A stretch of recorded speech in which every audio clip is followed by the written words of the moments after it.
নমস্কার, সুরজিৎ মান্না ক্রিয়েশনস চ্যানেলের পক্ষ থেকে তোমাদের সবাইকে সুস্বাগতম। আশা করি তোমরা সকলে ভালো এবং সুস্থ আছো।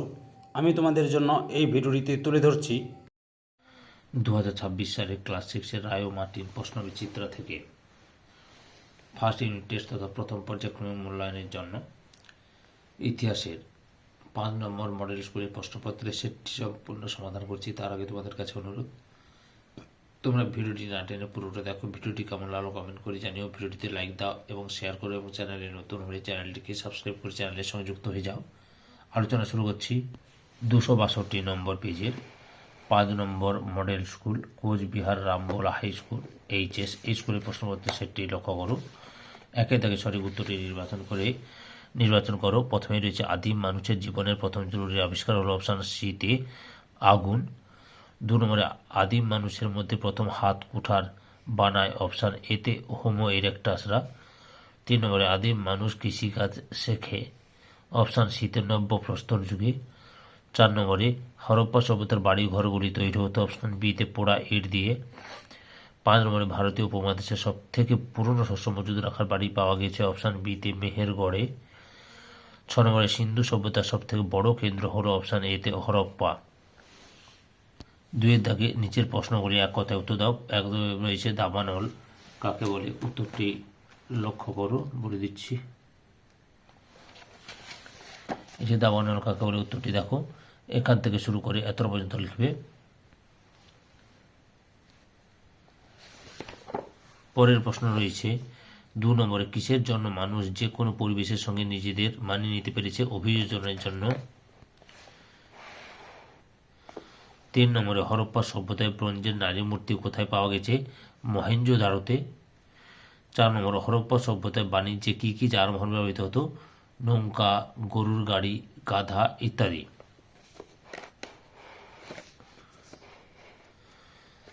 3-এর দাগে রয়েছে নিচের যে কোনো দুটি প্রশ্নের উত্তর দাও। প্রথম রয়েছে হোমো সেপিয়ান্স বা বুদ্ধিমান মানুষের বৈশিষ্ট্যগুলি লেখো, উত্তরটি দেখো। এখান থেকে শুরু করবে,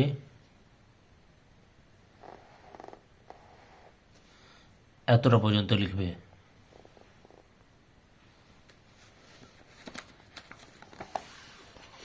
পরের প্রশ্ন রয়েছে আদিম মানুষ যাযাবর ছিল কেন।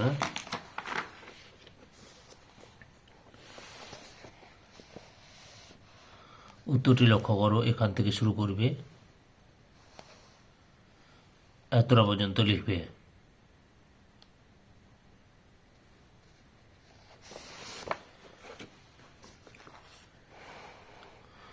পরের প্রশ্ন কি রয়েছে, 3 নম্বর সিন্ধু সভ্যতাকে কেন হরপ্পা সভ্যতা বলা হয়, উত্তরটি দেখো।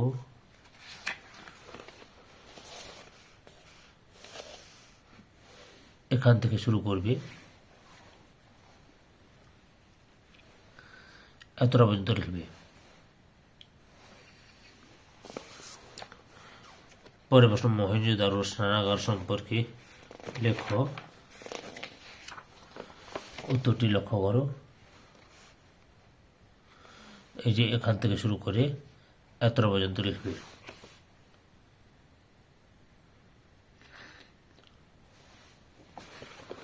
পরের প্রশ্ন কি রয়েছে দেখো,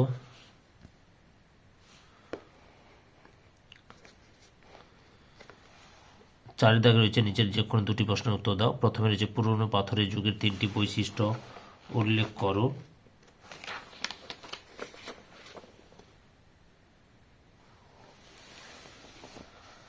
লক্ষ্য করো, এই যে সময়, কাল, হাতিয়ার, জীবন, বাসস্থান, এগুলো লিখবে সুন্দর করে, বুঝতে পেরেছ।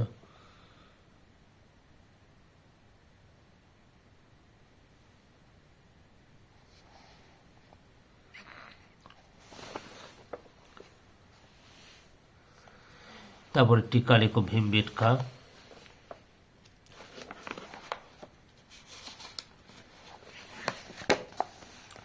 উত্তরটি দেখো। উত্তরটি এখান থেকে শুরু করবে, পরপর দেখে না।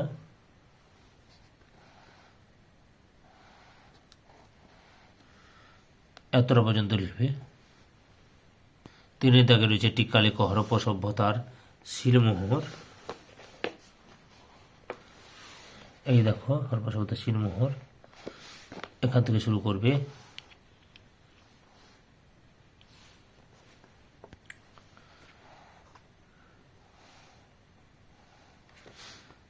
এতটা পর্যন্ত লিখবে, এতটা পর্যন্ত লিখবে। আমি লিখে দিচ্ছি, দেখো ওরা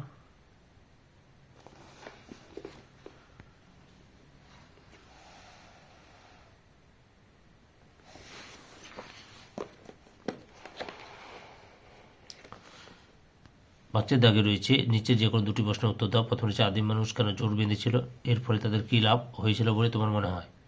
উত্তরটি তোমরা এখান থেকে শুরু করবে।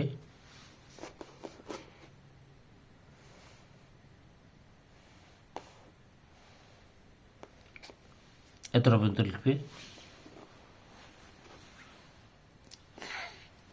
পরের প্রশ্ন রয়েছে আদিম মানুষের জীবনযাত্রার মান ধীরে ধীরে কীভাবে উন্নত হয়েছিল। এই যে উত্তরটি এখান থেকে শুরু করে ছকটা সুন্দর করে তুলে ধরবে। পরপর দেখে না, দেখাচ্ছি।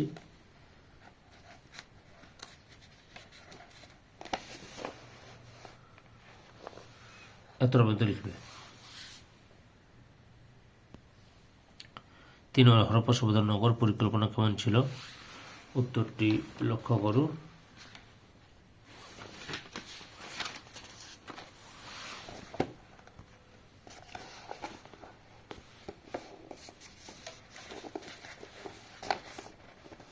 উত্তরের পর্ব দেখে না, এই যে এখান থেকে শুরু করবে।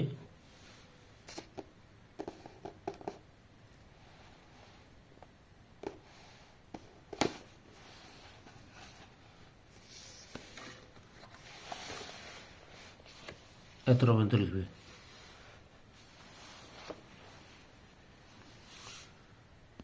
4 নম্বরে লক্ষ্য করে মেহেরগড় সভ্যতার সংক্ষিপ্ত পরিচয় দাও। প্রথমে এখান থেকে শুরু করবে। এতটা লেখার পর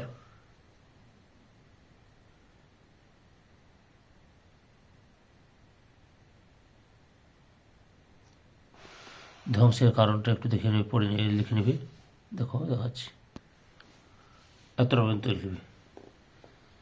ধৈর্য সহকারে সম্পূর্ণ ভিডিওটি দেখার জন্য তোমাদের সবাইকে অসংখ্য অসংখ্য ধন্যবাদ। আজকে এই পর্যন্ত। পরবর্তী ভিডিওতে আবার দেখা হবে। Tata, bye bye.